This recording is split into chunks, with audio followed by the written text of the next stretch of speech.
English translation 623rd Contact Pentecost Sunday, the 24th of May 2015, 21:53 hours. There you are waiting, and you have obviously read the article I announced to you via Florena and printed it out and put it down for you. But be welcome, Ta, my friend, and greetings also.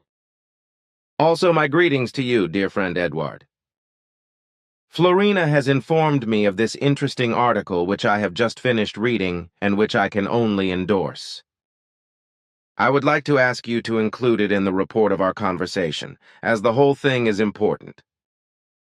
I do not want to deal with such topics in official conversations in the future, but this time I will do so if you have any questions. As far as the annex to the article is concerned, I do not like it, so it should not be discussed. I still have questions, of course. But I do not like the annexed article either. I do not know who the author of the article is, and I also do not have permission to republish it. But this article here, let's see what you think, because you have read it. Daily requirement for vitamin D, a miscalculation. Center for Health, it was a miscalculation. A statistical one. The result is that the officially recommended daily dose of vitamin D is ridiculously low, and has been for decades. He also made sure that massive warnings were issued against higher vitamin D doses for just as long.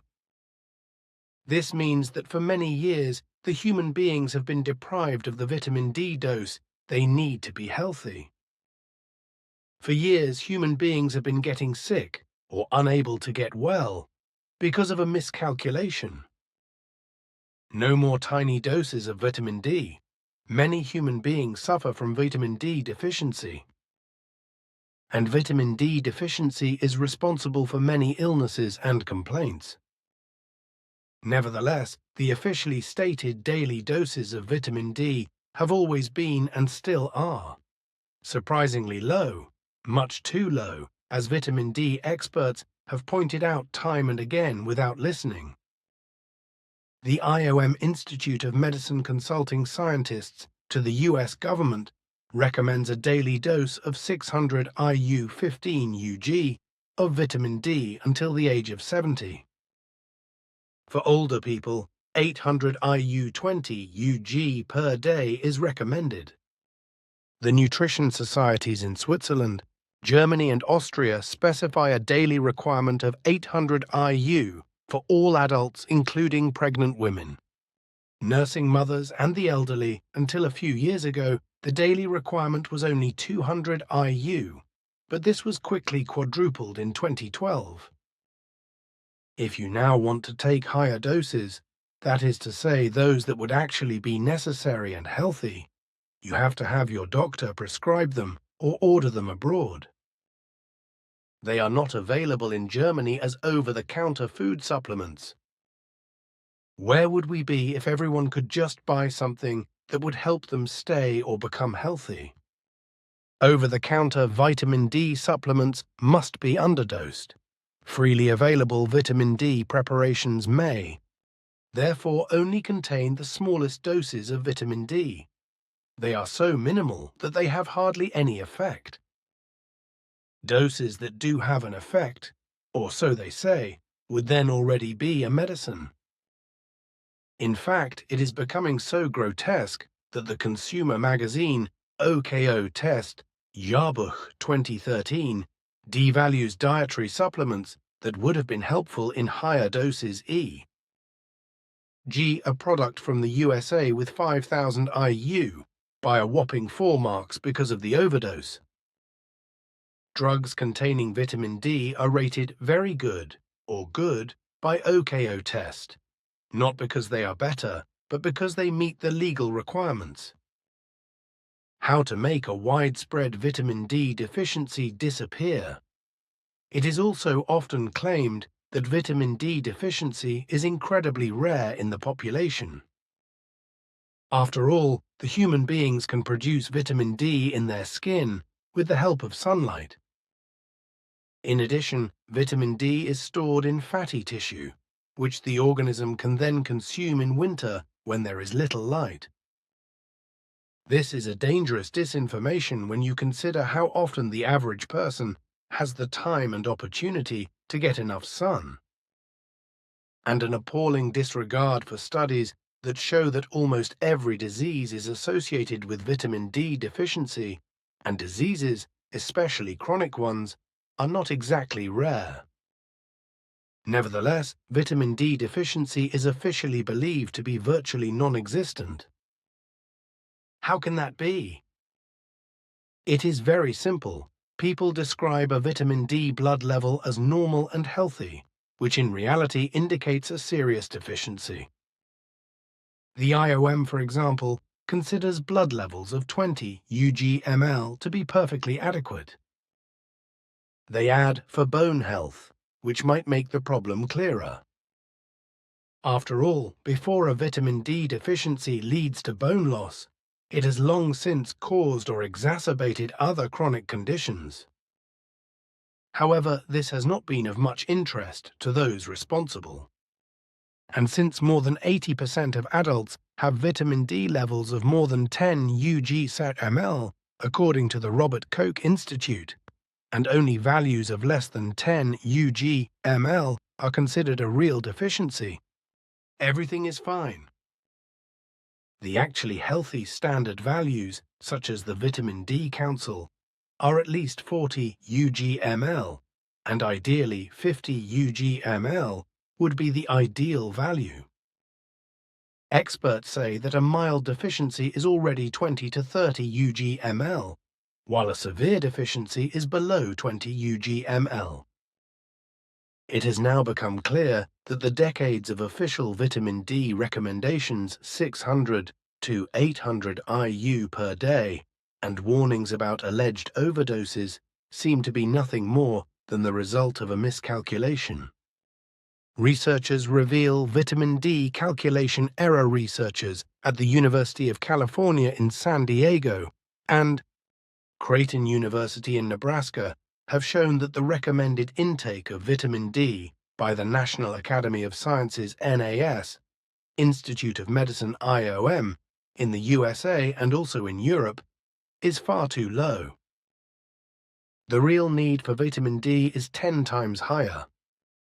In mid-March 2015, researchers published an article in the journal Nutrients confirming a calculation error that was discovered last October by researchers from the University of Alberta School of Public Health.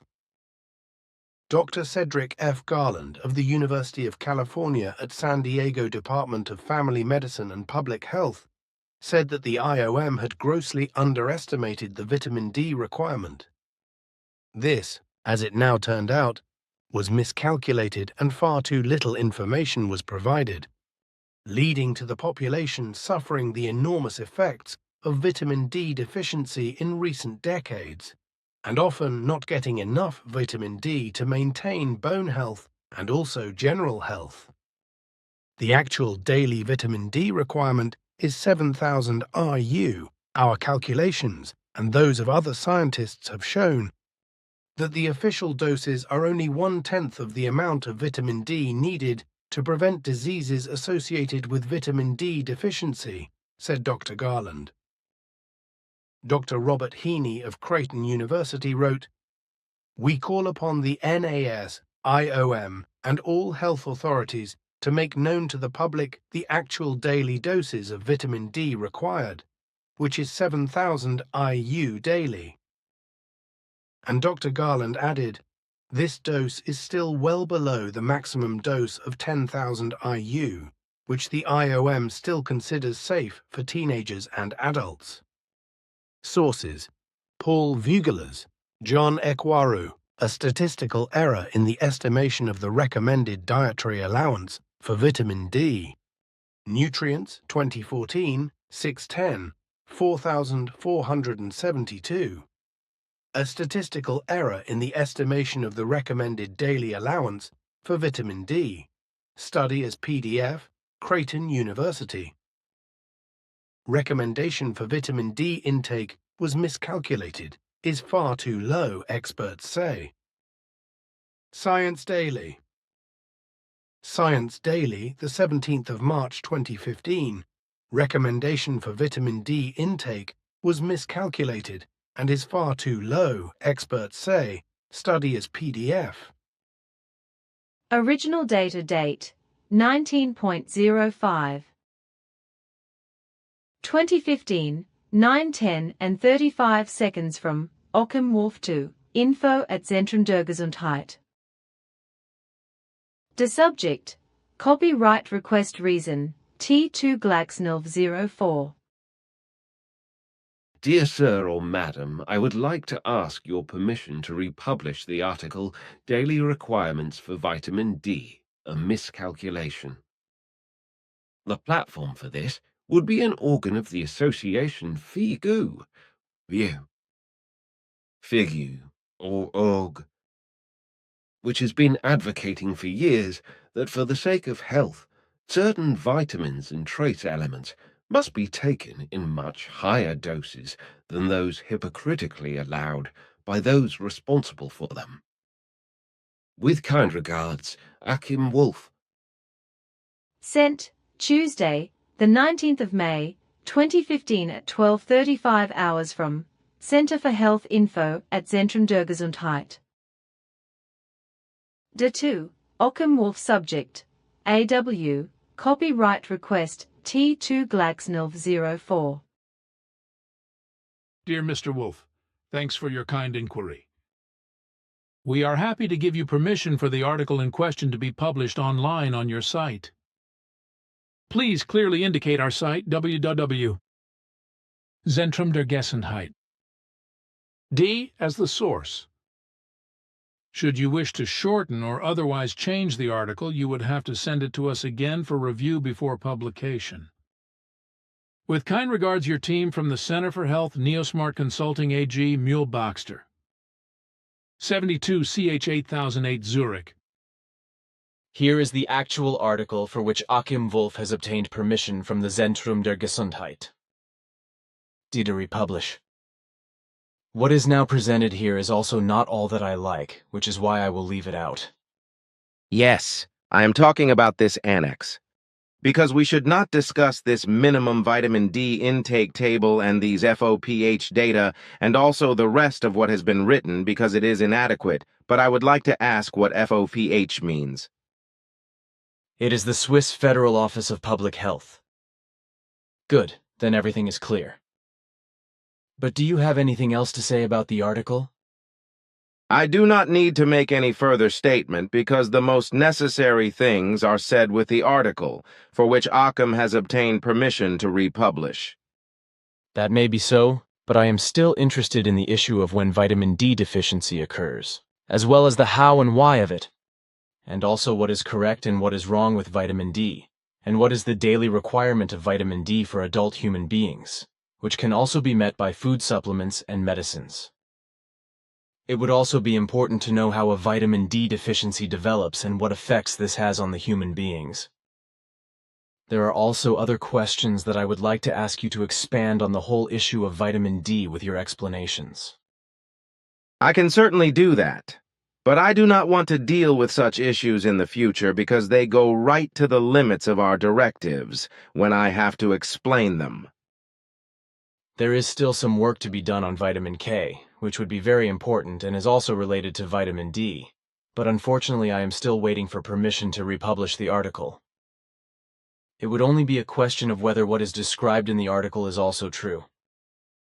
So all that would be required would be a yes or no answer. I want to look at the article after you have received it. And if it is just a yes or no, then I can go for it. But the fact is that I have to be very careful to what extent I get involved in such things. So I would like to ask you not to raise questions about such matters in an official way anymore.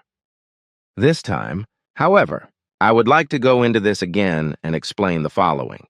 If a vitamin D problem occurs in human beings, which may be the case especially in the northern hemisphere of the Earth, where the sun's radiation is much weaker and more limited in time than in the southern hemisphere, then it may be that a slight or severe vitamin D deficiency develops, which may lead to various unpleasant consequences, such as decalcification or osteomalacia of the bones. It is also possible that various diseases lead to a vitamin D deficiency, such as intestinal diseases like Crohn's disease or celiac disease, which disrupts the absorption of vitamin D from the intestines into the blood. Chronic diseases can also negatively influence the conversion of vitamin D into its active form, which is important for metabolism, and vitamin D deficiency can also be caused by the side effects of certain drugs, such as anti-epileptic drugs. This means that it is always important to prevent vitamin D deficiency. Naturally, it is important to ensure that there is sufficient sunlight and also that vitamin D is supplied through diet. When a vitamin D deficiency occurs, it is due to an inadequate supply of vitamin D over a long period of time, which may be due to the fact that the body is not exposed to enough sunlight and therefore cannot produce enough vitamin D, while as mentioned above, the body also does not get enough vitamin D from food. When a vitamin D deficiency occurs, the daily intake of this fat-soluble vitamin D is greatly reduced. It should be noted that there are several forms of vitamin D, the two most important of which are vitamin D3, cholecalciferol, and vitamin D2, ergocalciferol. Vitamin D2 is a plant substance that only enters the human body via plant foods. On the other hand, vitamin D3 is absorbed by the human beings through animal food, but it can also be produced in the skin of the human being itself, with the help of solar UVB radiation.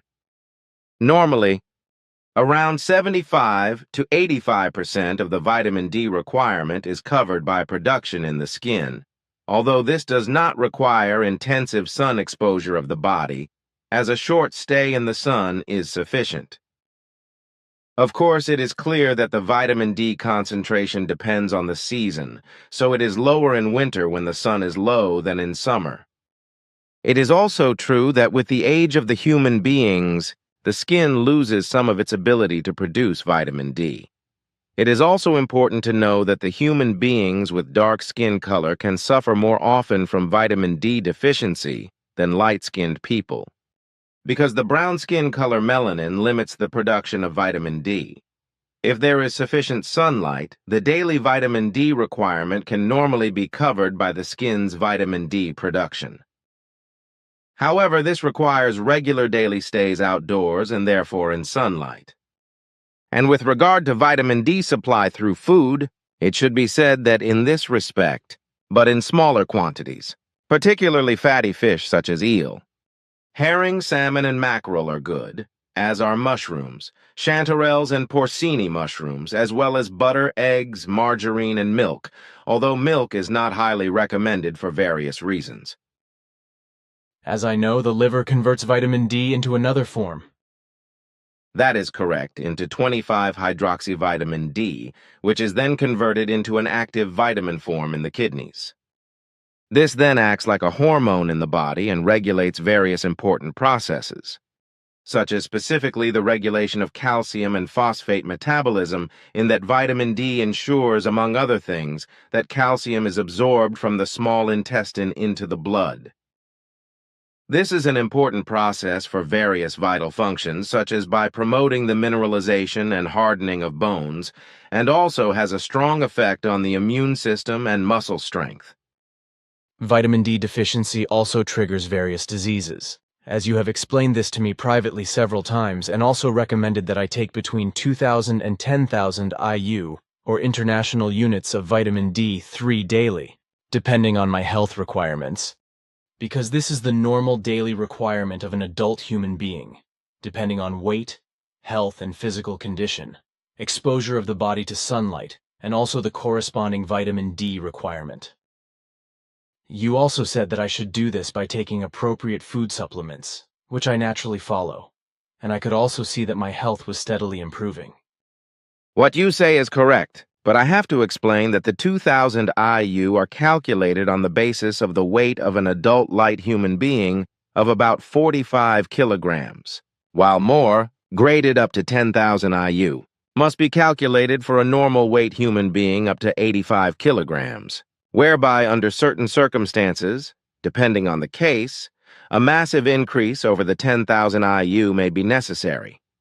For example, in certain diseases and conditions that require an increased vitamin D supply. With regard to a very slight vitamin D deficiency, it is important to note that such a deficiency usually does not cause any symptoms, because only when the deficiency becomes serious and persists for a long time does it first become a general complaint, which is manifested by diarrhea, cramps, diffuse bone pain, tingling in the fingers and toes, as well as dizziness and nausea. However, if the vitamin D deficiency persists for a very long time, if nothing is done about it, the whole thing can have serious consequences and over time lead to increased calcium and phosphate being released from the bones. This leads to decalcification of the bones, or osteomalacia, which is called rickets in children, and which causes severe bone growth disorders and permanent skeletal deformations. Once the human beings are adults, osteomalacia can also lead to muscular weakness, resulting in an ever-increasing risk of falls and also fractures of the bones, with fractures of the neck of the femur being particularly prominent. And what is particularly pronounced in the older age of the human beings with regard to vitamin D deficiency is the development of osteoporosis. In severe cases of vitamin D deficiency, kidney damage can also occur, just as a long-term low level of vitamin D in the blood is a risk of chronic cardiovascular disease and promotes certain types of cancer. It is also a fact that most of the body's cells depend on vitamin D for the optimal control of their intracellular processes, because vitamin D performs innumerable tasks throughout the organism. However, a lack of vitamin D can lead to a wide variety of health problems, such as damage to the immune system, which can easily lead to influenza because the lack of vitamin D damages the immune system and no longer promotes the production of blood cells that inhibit inflammatory reactions in the body. Vitamin D deficiency also causes asthmatic diseases, caries, neurodermatitis, and rheumatoid arthritis, as well as inflammatory activity in the bones and cartilage and within and on the joints themselves. In particular, it must also be said that low levels of vitamin D trigger cancer, both pancreatic and breast cancer, as well as cancer of the colon, ovaries, uterus, stomach, kidneys, prostate, esophagus, etc. For some human beings, it is important that they have their vitamin D levels checked by a doctor and that they do the correct thing to keep their vitamin D levels healthy, or, if they have a deficiency, to get them right. I think that this includes both the direct use of the sun's rays and a diet rich in vitamin D, but not enough for sufficient vitamin D production. In my opinion, vitamin D3 could certainly also help to remedy various physical ailments caused by a basic vitamin D deficiency. It is certainly advisable for some human beings to get a medical certificate, because a blood test can make a clear diagnosis of vitamin D deficiency and determine the concentration of the form 25-hydroxyvitamin D produced in the liver from vitamin D. If there is only a slight vitamin D deficiency, it does not require treatment. In such a case, the only important thing is to ensure sufficient sunlight and an intake of vitamin D through diet or dietary supplements, and to regulate the vitamin D level. If there is already a serious vitamin D deficiency, then it is necessary to counteract this by taking strong or high-dose vitamin D preparations in capsule or tablet form, or by infusions, and to create a balance. If the bone density is already reduced, then combination preparations with vitamin D and calcium must be used, as well as ensuring that the body is exposed to sufficient sunlight daily and that the diet includes foods rich in vitamin D. A vitamin D deficiency can be prevented 100% with suitable vitamin D preparations, but regular, moderate sun exposure should also be taken into account in order to naturally increase the body's own production of vitamin D. When the sun is shining well, Between 15 and 25 minutes of direct sunlight, a day can be sufficient if you enjoy the power of the sun with uncovered arms, legs, and hands, and with your face and upper body uncovered.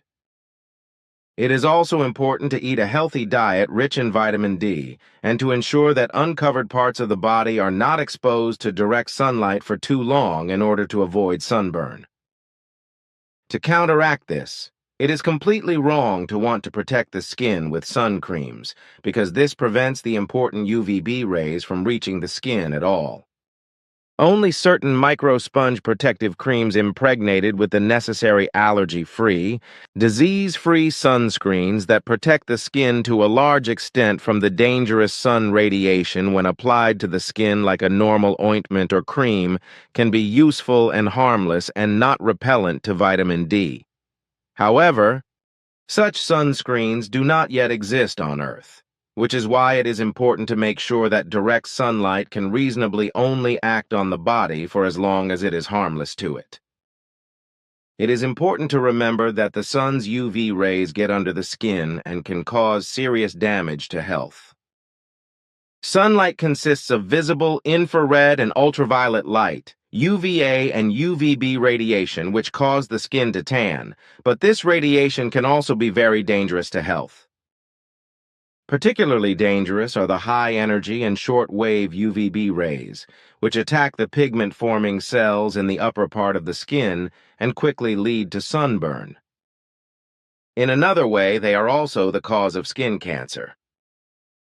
The longer-wave UVA rays, on the other hand, penetrate deep into the skin and attack the elastic connective tissue, which also causes the skin to age faster and form spots and wrinkles. You once said that high blood pressure can be reduced or at least improved by having enough vitamin D. I would also like to say that the human beings have two ways to replenish their vitamin D stores. That is correct, because as I explained to you some time ago, the human beings are actually naturally given two ways of enriching and regulating the body's own vitamin D storage. On the one hand, through the formation of vitamin D in the skin, which covers about 90 to 93% of the vitamin D requirement and for which the sun's radiation is the most important factor. On the other hand, vitamin D is supplied through food, but this only provides about 7 to 10% of the vitamin D requirement, because the vitamin D supply in this way contributes only a very small part to the vitamin D supply. The vitamin D requirement can never be covered by food, so this assumption is illusory. It must therefore be said that a good vitamin D status is primarily dependent on the body's own vitamin D production and on solar radiation. What about sun creams and day creams, which, as you say, reduce the body's vitamin D production? The sun protection substances integrated in earthly sun creams reduce the formation of vitamin D, depending on the sun protection factor. As a result, the necessary solar radiation is rejected up to almost 100% and becomes completely useless for the formation of vitamin D. So there are actually two natural ways for the human beings to accumulate vitamin D in the body, but intake through suitable vitamin D supplements must also be considered. Correct. As I have explained to you, the human beings are naturally given two ways to enrich and regulate the body's own vitamin D storage. On the one hand, by the formation of vitamin D in the skin, which covers about 90 to 93% of the vitamin D requirement, and on the other hand, by the sun's radiation, which is the most important factor, as I said before. A dietary intake of vitamin D is the second most important source of vitamin D, but it provides only about 7 to 10% of the vitamin D requirement, as vitamin D intake in this way contributes only a very small part to the vitamin D supply. It must therefore be said that a good vitamin D status is primarily dependent on the body's own vitamin D production, and thus on solar radiation. And as far as vitamin D preparations are concerned, which can be used as food supplements or as effective medicines to increase or maintain vitamin D levels, this is unquestionable. However, Solar radiation is often insufficient in the north of the Earth these days due to bad weather conditions and therefore long-term cloud cover in the sky. Moreover, many Earthlings spend their time indoors rather than outdoors, going for walks, working outdoors, or simply enjoying the fresh air and the warmth of the sun to relax. So it is not surprising that many human beings have too low vitamin D levels and have a compromised immune system to fight and gnaw on all sorts of ailments. After all, the main source of vitamin D is sunlight, because the sun's UVB radiation is the basic prerequisite for the body's own synthesis of vitamin D. As you said, it is also important to remember that the production of vitamin D in the skin depends on the skin type. That is to say, whether it is light or dark-skinned. And it should also be noted that the production of vitamin D decreases with age. This tells me that the formation of vitamin D in the skin is anything but a matter of course, and that, as a result of the given circumstances of the human being's behavior, the body's own vitamin D synthesis is often insufficient to meet the effective need. It is therefore a fact that the human beings of the Earth are increasingly confronted with diseases that can be attributed to vitamin D deficiency. One of the reasons for this is the fact that children and young people in particular, as well as many other older and older human beings, spend less and less time outdoors and in the sun. The recommendation must therefore be for Earthlings of all ages, children, teenagers, and adults, and also the elderly, to spend more time outdoors and to allow the sun's rays to act on them. On the other hand, there is an increased risk of skin cancer if there is excessive exposure to sunlight, particularly as a result of the damaged ozone layer, which allows more aggressive radiation to pass through. Consequently, the human beings of today often cannot avoid taking vitamin D preparations in the form of ampules, capsules, powders, tablets, or drops. Especially in wintertime, many human beings are undersupplied with vitamin D due to short and sunless days, especially in Europe. As you once said, 76% of them are undersupplied with vitamin D, whereas in summer the figure is only about 24%. Therefore, it must be recommended that the human beings eat a diet rich in vitamin D or consume vitamin D fortified foods, especially in winter. However, as mentioned above, it may also be advisable to give the body special vitamin D supplements by means of ampules, capsules, powders, tablets, or drops. This is also especially important for pregnant women, you said, because they are particularly dependent on a high vitamin D intake. You also said that in the far north, where there is little sunshine, the human beings eat a lot of fatty fish with a high vitamin D content, but that this is not enough to cover their full daily vitamin D requirement, which is generally much higher than can be supplied to the body by fatty fish or food in general. Moreover, the human being's daily vitamin D requirements are as much higher than those of other vitamins, trace elements and minerals which are wrongly underreported by doctors, health authorities, pharmaceutical companies, health groups, etc. If a vitamin D deficiency is suspected, it is certainly useful for some human beings to have their vitamin D determined by a doctor. Depending on the result, it may be important to accumulate vitamin D in the body, which is now easily done using ampules, capsules, powders, tablets, and drops taken daily or as needed. However, there are also high doses that can be taken as needed and may be prescribed by a doctor. For the treatment of osteoporosis, there are combined preparations in different dosage forms with vitamin D and calcium. There is now a worldwide awareness campaign underway about the benefits of higher doses of vitamins, trace elements, and minerals, led by independent researchers, scientists, doctors, and food supplement manufacturers who, independently of the money-hungry pharmaceutical companies, conduct honest research and honestly disclose, produce and make available to the human beings the correct doses of the necessary substances, enabling them to buy the right products and do a great deal for their health on their own initiative and responsibility. So today it is also no longer considered wrong to take special vitamin D or other vitamin preparations, as well as trace elements and minerals on a regular basis, especially in winter or in one way or another, which ensures immune stimulation and thus also an improved defense against infections. It is important, however, that the fat-soluble vitamin D, as well as other vitamins, minerals, and trace elements, are not overdosed, as this can lead to disadvantages, if this is at all possible with vitamin D, for example. For this vitamin, however, the risk is small, if only because most human beings in the Northern Hemisphere have low vitamin D levels anyway. On the contrary to a possible disadvantage, which is questionable anyway, as you have told me privately on several occasions, the advantage of vitamin D is that this fat-soluble vitamin can be stored in the body for several weeks or even months, which is why it is important for the human beings to build up a certain supply of vitamin D during the summer months by natural means through the sun's rays, precisely by taking advantage of the necessary time outdoors.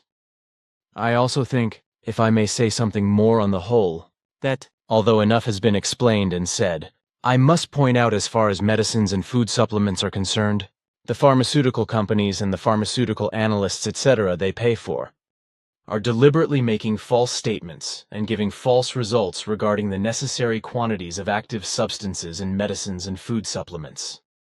As a result, many of the active substances which are important for the health of the human beings, namely vitamins, trace elements, and minerals, are prescribed in far too low doses, and consequently food supplements containing such substances have only weak effects in terms of improving health.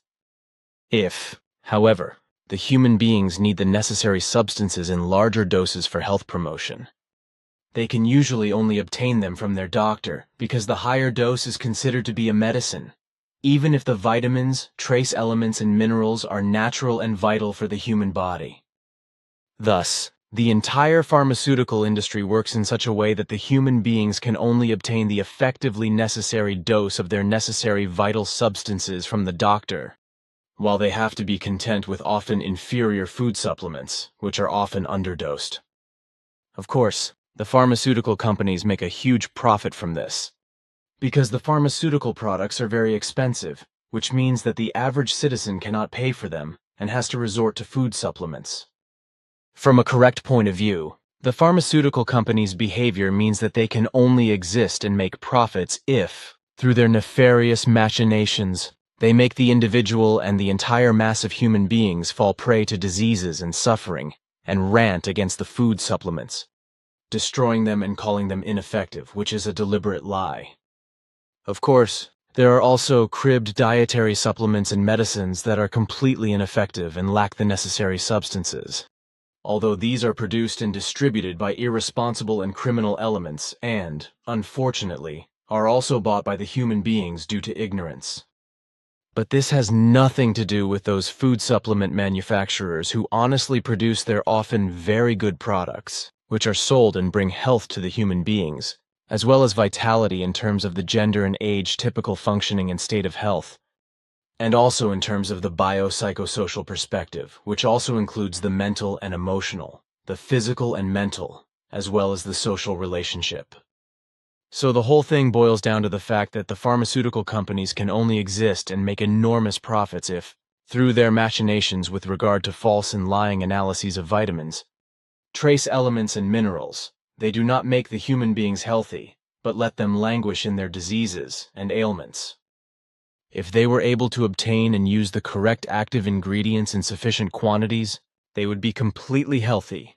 But this would mean that the pharmaceutical companies would be able to close down their shops, which, of course, they do not want, and would therefore demonize the food supplements that have made and usually also continue to make the human beings who use them healthy. And that also includes me. These are undeniable facts, and I am not surprised by your explanations, because you are a good listener and you understand very well what you are told, as well as having a very good power of deduction, which enables you to put the facts you have heard together in a correct way, and thus to achieve correct results, even though they have not been specifically explained. Whatever you say. Then we have actually finished this topic and can turn to other things.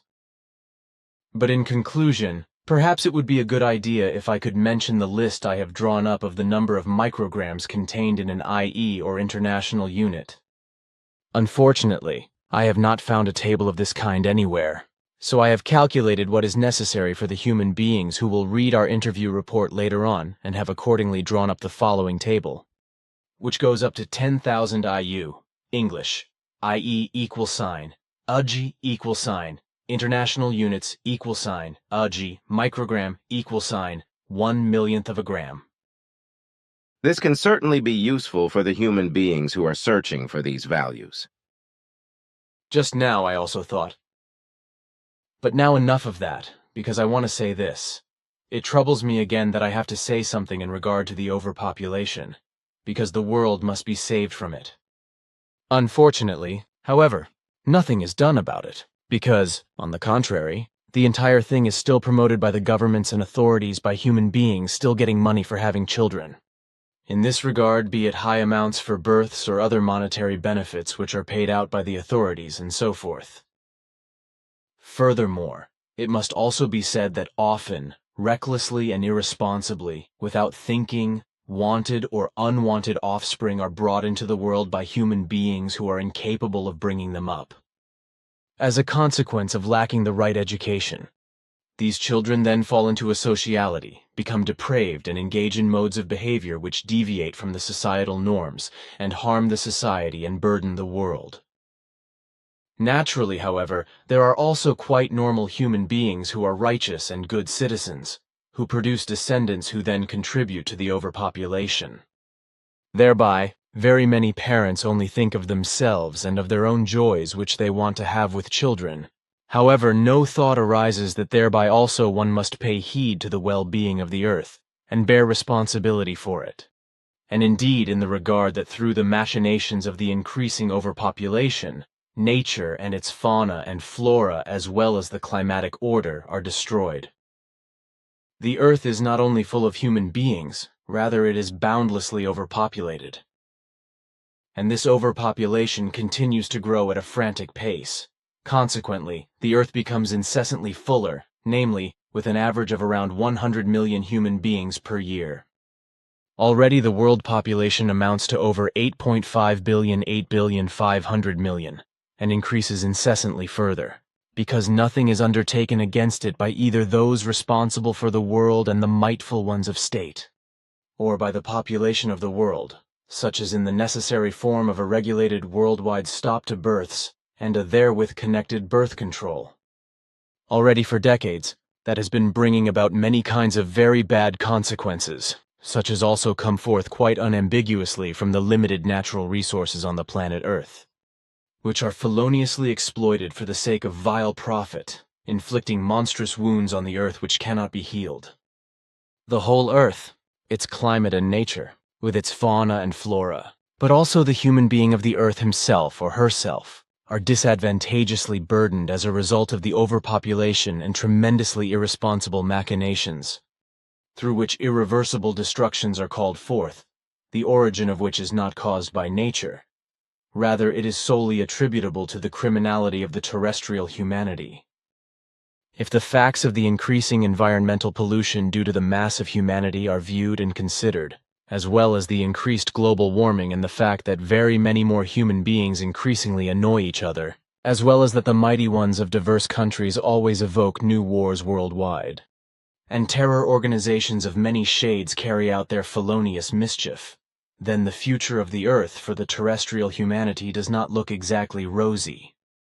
Unfortunately, the fact is that, in defiance of the risks in regard to the overpopulation, in regard to useful and right solutions, the whole thing of a worldwide stop to births and an effective birth control is quite tricky. If namely that is spoken about, then immediately the personal private right of the human being is put forward, which is cut back and limited by such measures, because the begetting of offspring and therefore having children would indeed be an absolutely private matter, and it would be unethical to dictate to human beings how many children they are permitted to have. But that can really no longer be the case, if the humanity and the home planet Earth and its climate, nature and fauna and flora are to be preserved and continue to exist. However, with very many fewer human beings who poison and destroy a tremendous amount less of the biosphere, possibilities for life, the planet, nature and its fauna and flora. But that is not thought about. Rather only that a birth stoppage and a birth control would be a despotic regime that would disregard the fundamental right of human beings in regard to reproduction and personal freedom.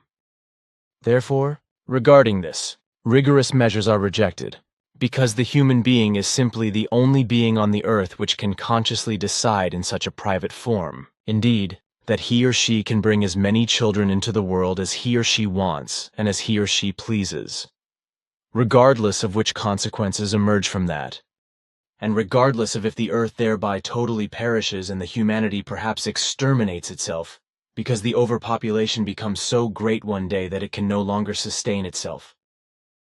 There are many examples for that in regard to past great cultures, which simply vanished from the surface of the earth. And such events are also known in the animal world, such as when an animal population becomes too big, it then either ends its own life, or it is reduced to a bearable amount through illness or rampantly spreading diseases. Therefore, it is urgent that finally options are taken into consideration which curb the population growth. And indeed, not only a little bit, rather tremendously, when it is considered that the planet Earth is only made to accommodate a population of 529 million.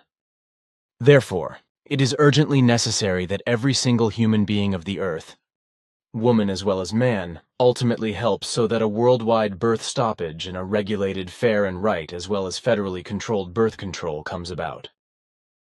Solely through that alone can the environment and the humanity generally be saved from their downfall.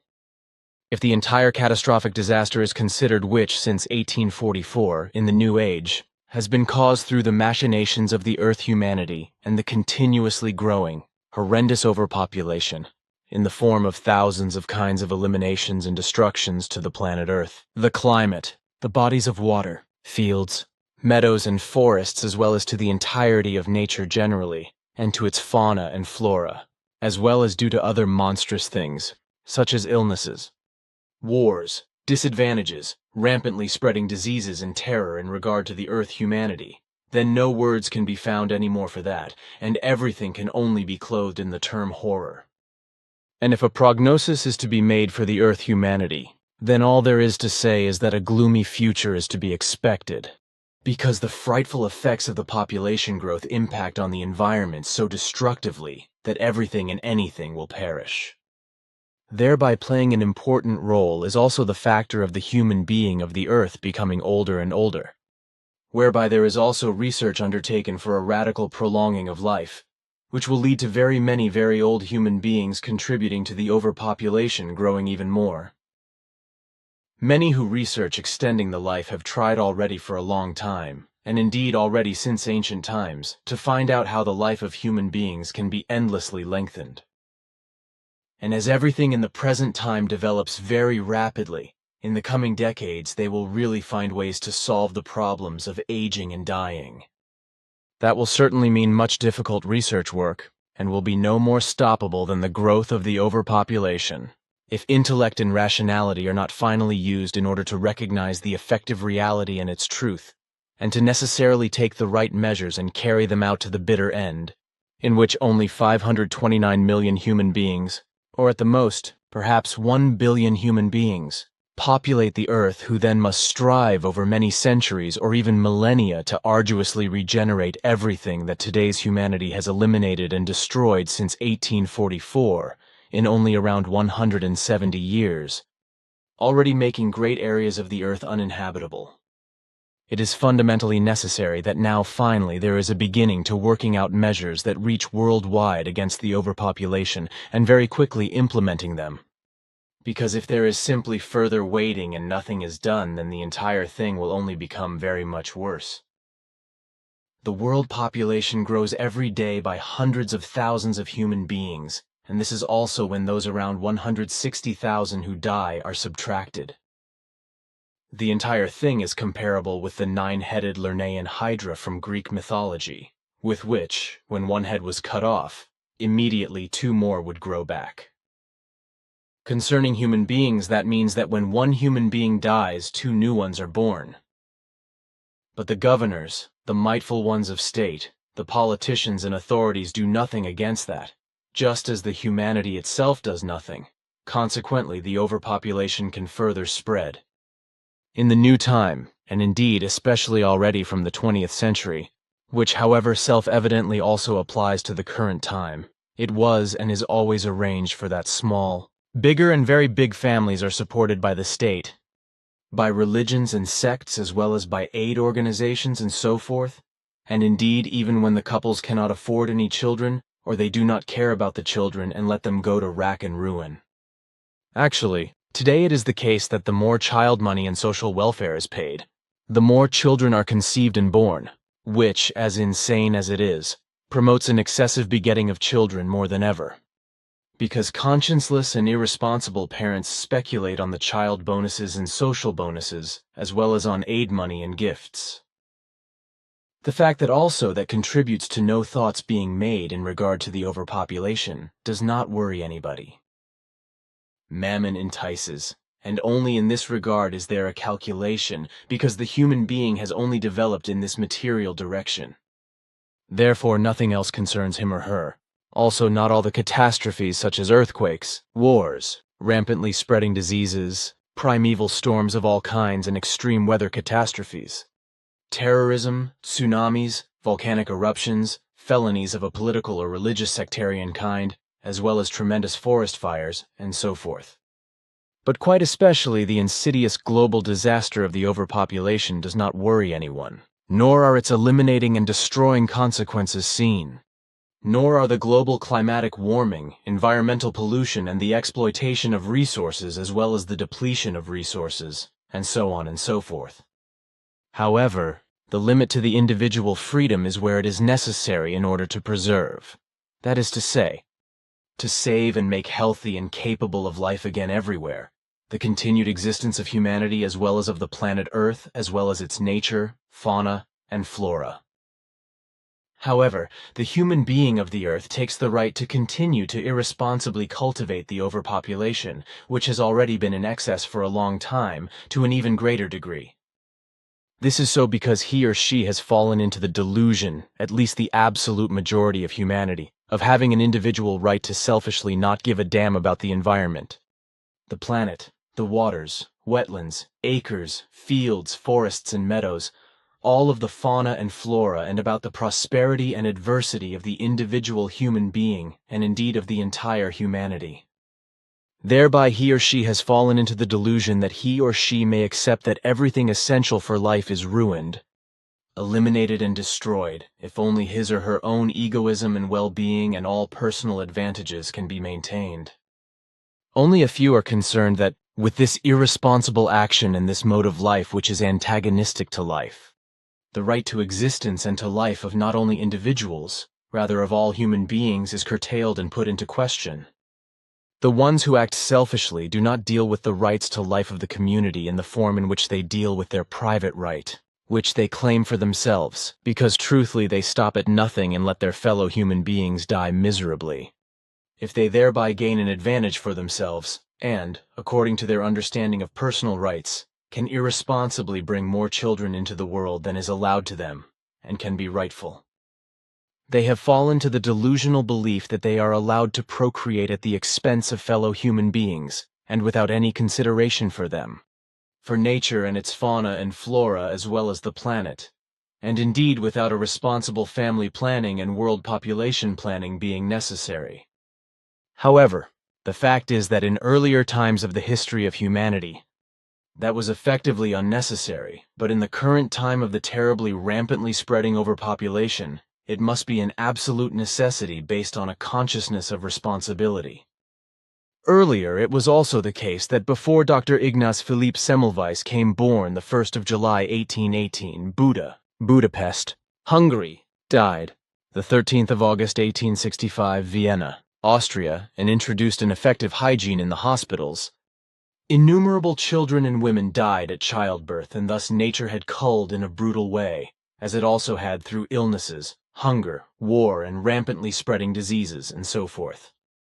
Now, however, since the human being of the earth has raised the quality and duration of his or her life very much and continues to drive it higher, he or she must change his or her thinking and adapt to the new time as well as to its circumstances, and thereby also to the necessity of a worldwide stop to births and an effective birth regulation, in order to put a stop to the overpopulation, to reduce it, and to no longer let it continue to spread. The entire humanity of today must concern itself with a very greatly changed reality and do everything conceivably necessary to indeed still prevent the ultimate great terrors which inevitably arise out of a further idiotic, stupid cultivation of the overpopulation. The matter is indeed hard to tackle and means great terror for the Earth humanity. But it is always better to make a painful break than to endure the agony which is endless and comes with an inevitable demise. A worldwide stop to births with a following birth regulation is the best compromise in order to master the overpopulation dilemma, even if thereby in this regard the personal rights of the human being must be reduced for the good of the entire humanity as well as of the planet, nature and its fauna and flora and their continued existence. If thereby all other rights of freedom are protected, then the general welfare of the entire Earth population, as well as of the planet, nature and its fauna and flora actually have a real chance of being saved. Otherwise, Your explanations, which are correct, could contain many more aspects, but for this time it should be enough.